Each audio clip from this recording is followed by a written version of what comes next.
नमस्कार दोस्तों, स्वागत है आपका। आज हम बात करने वाले हैं भारत में दी जाने वाली अलग अलग प्रकार की सुरक्षा श्रेणियों के बारे में।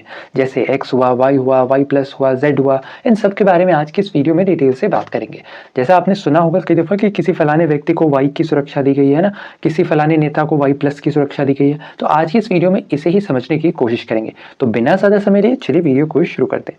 सबसे पहले जानते हैं सुर्खियों में क्यों है। दरअसल अभी हाल ही में जो अभिनेता सलमान खान है, इनकी सुरक्षा को बढ़ाया गया है।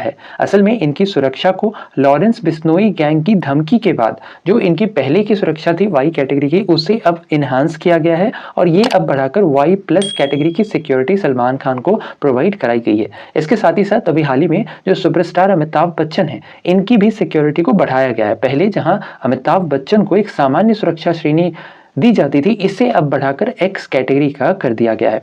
साथ ही साथ अभी हाल ही में जो महाराष्ट्र के उप मुख्यमंत्री हैं देवेंद्र फडणवीस, इनकी वाइफ अमृता फडणवीस को भी वाई प्लस सिक्योरिटी दी गई है। अब आइए जानते हैं ये अलग अलग प्रकार की सुरक्षा श्रेणियां क्या होती हैं, लेकिन उसे जानने से पहले सबसे पहले जान लेते हैं कितने प्रकार की होती है।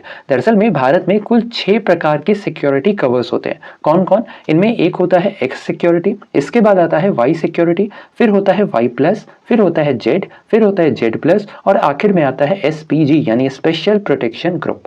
ध्यान रखना है कि जो एक्स सिक्योरिटी है इसे सबसे इस पूरे के अकॉर्डिंग सबसे लोअर माना जाता है और जो एसपीजी है ये सबसे हायर माना जाता है। इसके अलावा बात एक्स क्लास सिक्योरिटी की करें तो यह देश का छठा सबसे उच्चतम सुरक्षा स्तर है। इसके अंतर्गत कुल 2 सिक्योरिटी गार्ड्स होते हैं और साथ ही साथ इसमें एक पीएसओ भी होता है। पीएसओ यानी प्राइवेट सिक्योरिटी ऑफिसर्स भी होते हैं। साथ ही साथ ध्यान रखना है कि जो एक्स सुरक्षा कवर है, जैसे हमने बताया, कुल 2 जवान होते हैं, ठीक है, और एक इसके अंतर्गत पीएसओ भी होते हैं। ये सबसे कम सुरक्षा खतरे वाले वीआईपी को दिया जाता है। इसके साथ ही साथ ध्यान रखना है जो अगला आता है ये है वाई क्लास सिक्योरिटी। जो वाई क्लास सिक्योरिटी है यह देश की 5वीं सबसे उच्चतम स्तर की सुरक्षा व्यवस्था है और इसके अंतर्गत कुल 11 सिक्योरिटी पर्सोनल्स होते हैं, जिनमें से 2 पीएसओ होते हैं और 1 या 2 इसके अंतर्गत कमांडोज भी होते हैं। साथ ही साथ इनका जो मासिक बजट होता है यह अप्रॉक्सीमेट 12 लाख रुपए तक का होता है।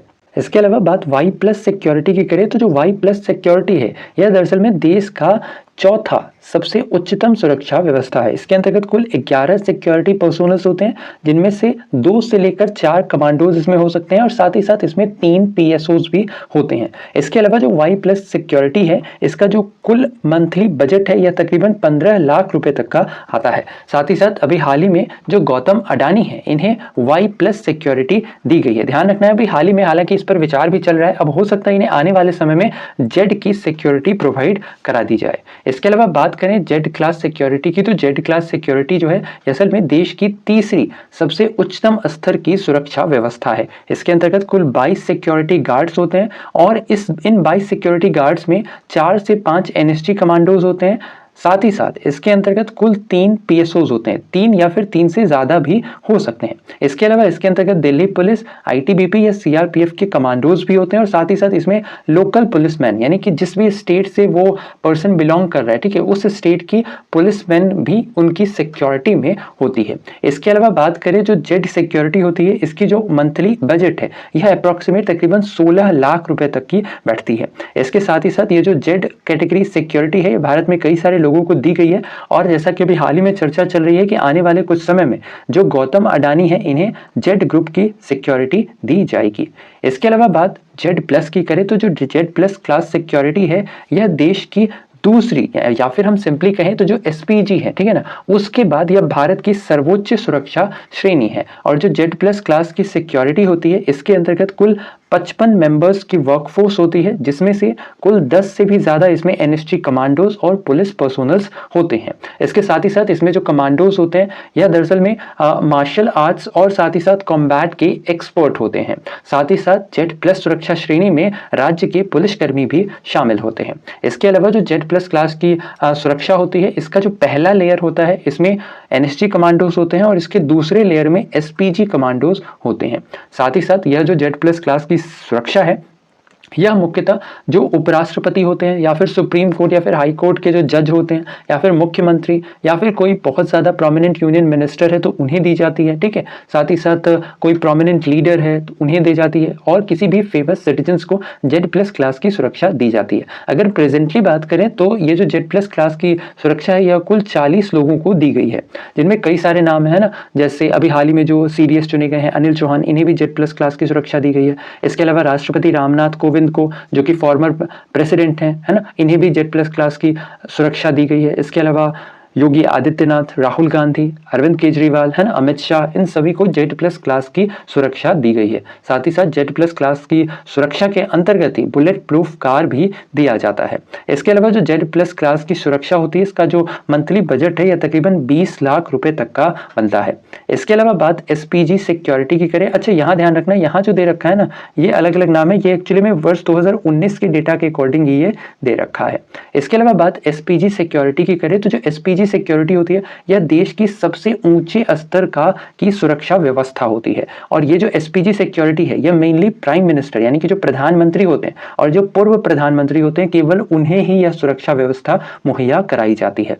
इसके अलावा ध्यान रखना है कि जो SPG है इसका गठन दरअसल में जो पूर्व प्रधानमंत्री थी श्रीमती इंदिरा गांधी, इनकी हत्या के बाद वर्ष 1988 में भारत की संसद के एक अधिनियम के तहत SPG का गठन किया गया था। इसके अलावा जो SPG ग्रुप होते हैं इसे एडमिनिस्टर, डायरेक्टर और कंट्रोल, ये तीनों ही केंद्र सरकार के द्वारा किया जाता है। साथ ही साथ SPG पर जो ओवरऑल खर्च आता है सालाना, वह तकरीबन 600 करोड़ तक का आता है। अब बात आती है कि ये जो अलग अलग सुरक्षा व्यवस्था है यह किन्हें और कैसे दी जाती है।